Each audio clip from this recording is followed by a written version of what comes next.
За 7 дугаар бодлого нь ингэж нь 6 дахь анхны тоо бол 13 гэдэг тий. 2-оос эхлээд ингээд 13 6 дахь анхны тоо бол 13 юм байна л. Тэгэхээр 10,001 дахь анхны тоо нь юу вэ гэж тий. За энийг бодъё тий. За ер нь бол өмнө би ярьжсэн тий. Та өөрийнхөө язгуур хүртэлх тоонуудаа хуваагдахгүй бол тэгээ анхны тоо юу тий анхны тоо гэсэн үг шүү дээ.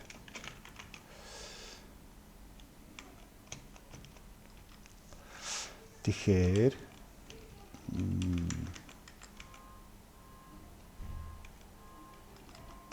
нэг тоо олох нь шүү дээ. Яа нэг юм ашиглах нь байна. Дахиад нэг юм ашиглах нь байна. За тоо гэж л дээ.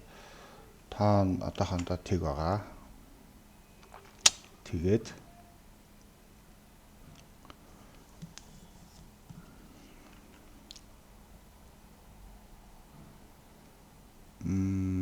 за нэг давтар нэг иймэрхүү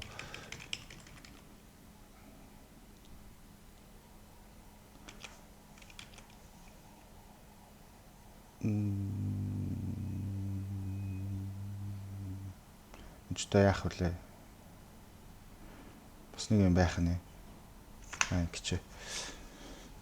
За энэ эдээс эхлэх юмтэй. За нэг бол анхны тоо биш. Тэгэхээр 2-оос эхэлнэ гэсэн үг. За тэгэл шууд яах вэ гэхээр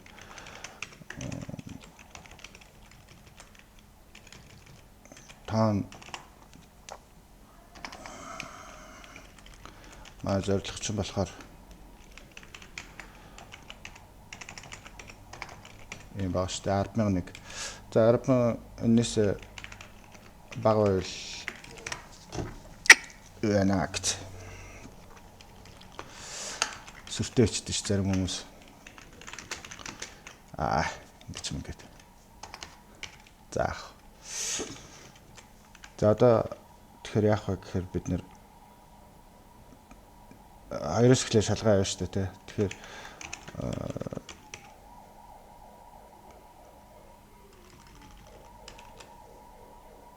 ингэж тэ орж ирэхээр нэмэгдүүлдэг болох ч.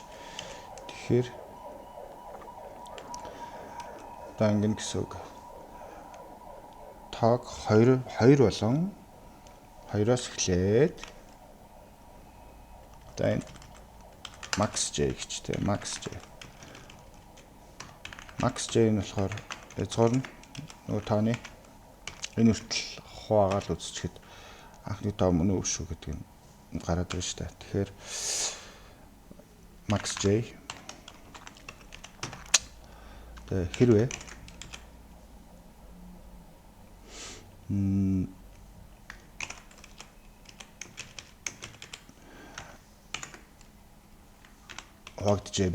хуваагдж байвал гэсэн үг те. Хуваагдж байвал энэ таталтаа дуусгадаг. Флаг авах юм байна л да. Яс хэцүү. Флаг аваад за. Тэгэхээр одоо бол энэ бол анхны тоо байгаа шүү дээ. Флаг мань анхны тоо байгаа гэсэн. Хэрвээ хогтчих юм бол анхны тоо биш болчихно. Тэгээд энэ давталтыг цааш нь үргэлжлүүлэх шаардлагагүй. Хуваагдсан юм чинь. За тэгээд хэрвээ флаг мань анхны тоо байвал за нэг ингэж чиж болдог баха тий. Анхны тоо байвал бид нэр тоогоо нэмэгдүүлээд байна гэсэн. За ер нь ингээ гарчих тий. Гэдвэ.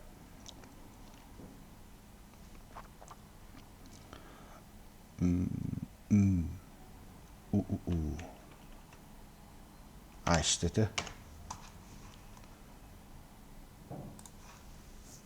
Эхэр. Ахаалтаа гаргацсан.